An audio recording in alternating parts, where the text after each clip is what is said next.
మీరు అడగతా ఉండాలా, మేము చెప్తా ఉండాలి సమాధానం. 5 ఇయర్ నుంచి వెళ్తున్నాం. చదివాం, ఇంటర్ చదివాం. మనకేం జాబులు రావు, ఏం రావు. వైసీపీ ప్రభుత్వం ఉన్నప్పుడు దానివల్ల ఆపేసాం.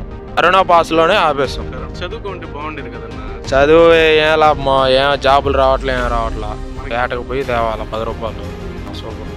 నాన్నగారన్నా ఫార్మర్ 6 acres. ఇదేనా? అదే రేపు కాకుండా ఎల్లుండి 500, 1000 రాత్రి అనగా పగలనగా పారులోనే ఉండాలా. తుఫాను గాలి అని వస్తుంది.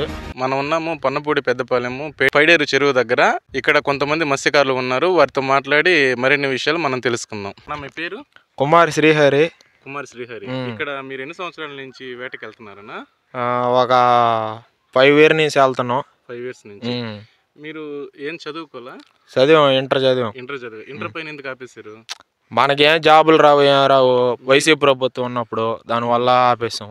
వైసీపీ ప్రభుత్వం చదువులు కరోనాలో ఆపేసాం.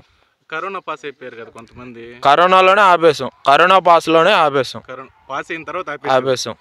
చదువుకుంటే బాగుండేది కదన్నా. చదువు ఏం లాభం, ఏం జాబులు రావట్లే, ఏం రావట్లా. మనకి మంచి ఆపర్చునిటీస్ ఉన్నాయి కదా. ఏమి లేవు. మన మత్స్యకారులం కాబట్టి సముద్రంలోనే పోయి కష్టపడి ఏటకు పోయి తేవాలి 10 రూపాయలు. మన ఇంటి పరిస్థితి ఎలా ఉంటుందన్నా? కష్టపడి తెచ్చుకోవాల్సిందే 10 రూపాయలు. కష్టపడాల్సిందే. మీ నాన్నగారు అందరు కష్టం. మీ నాన్నగారన్నా ఫార్మర్. అంటే ఎన్ని ఎకరాల పొలం ఉందన్నా? ఒక 6 acres ఉన్నాయి. 6 ఎకరాలు. 6 ఎకరాలు చేసుకుంటా మీరు ఇలా వృత్తికి ఇదే చేపల వేటకి వెళ్తాం. ఇప్పుడు మీకు సొంత బోట్ ఉందా లేకపోతే? సొంతది మొన్న రిపేర్ చేపిస్తాను. అదే ఇప్పుడు రిపేర్ చేపిస్తా ఉన్నారు. ఇది రిపేర్ చేపించి ఇంకా వేటకి వెళ్ళిపోతారు. వెళ్ళడం రేపు కాకుండా ఎల్లుండి. వెళ్తారు. ఇంతవరకు ఒక్క వేట కూడా చేయలే? పోయాం. చేశారా? ఎంత వస్తుంది అన్న మామూలుగా? ఒక రోజుకి 500, 1000. 500.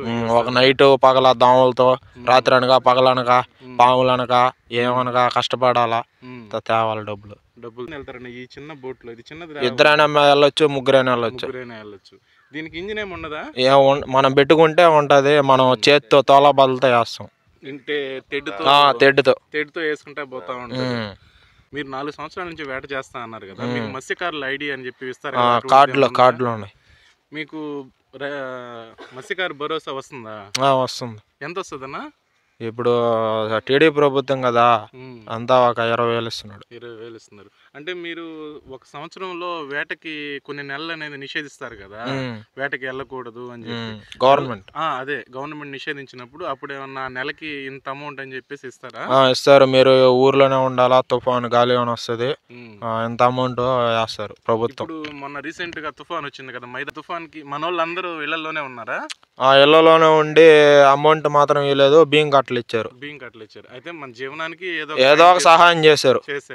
మత్స్యకారులు అనే వాళ్ళు సముద్రంలోకి వేటకి వెళ్ళిన తర్వాత ఏమైనా ప్రమాదం జరిగినప్పుడు మీలో పెద్దని, అంటే మీ గ్రామానికి ఒక పెద్ద అనే వ్యక్తి ఉంటారు. ఉంటే ఆ సమస్యని మీరు అతని దగ్గరికి తీసుకెళ్ళి అతను నాయకుల కాడికి తీసుకెళ్ళి పరిష్కరిస్తారా? పరిష్కరించే పరిస్థితులు ఉండవా? నాయకులు అని ఏం లేదు. మన ఊర్లో 3 కాపులు అని ఉంటారు.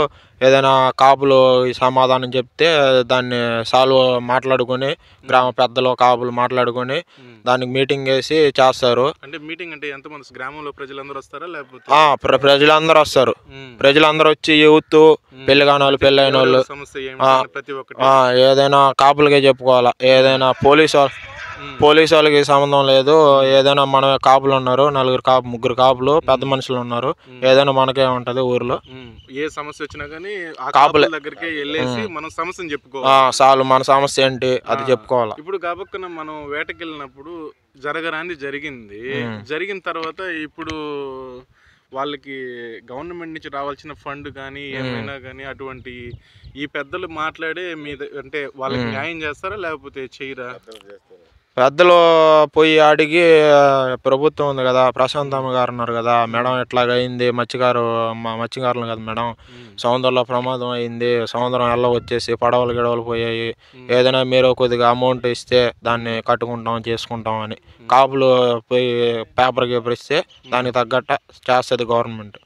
ఎమ్మెల్యే వేమిరెడ్డి ప్రశాంత్ రెడ్డి గారు మీ ఏరియాకి వచ్చి మీ సమస్యలను తెలుసుకొని కొన్నిటినైనా సాల్వ్ చేసిందా? సాలు రోడ్లు వేసారు, వాటర్ పైప్ ఇచ్చారు, ఇంకా మంచి మంచి చేస్తున్నారు. కోవూరు నిర్గజ్యం రోడ్లు వేసారు, చేస్తున్నారు. ఈ ప్రభుత్వం కొద్దిగా బాగుంది ప్రశాంతమ్మ గారు వచ్చినప్పటి నుంచి. ఎమ్మెల్యే వేమిరెడ్డి ప్రశాంత్ రెడ్డి గారు కోవూరు నియోజకవర్గంలో పొన్నపూడి పెద్దపాలెంలో ఈ గ్రామంలో ఉన్నటువంటి ప్రజలందరికీ ఆమె ఎన్నో సేవలు అందిస్తూ ఇక్కడ ఉన్నటువంటి ప్రజల మన్ననలు పొందుతుంది. ఇక్కడున్న ప్రజలు హర్షం వ్యక్తం చేస్తున్నారు.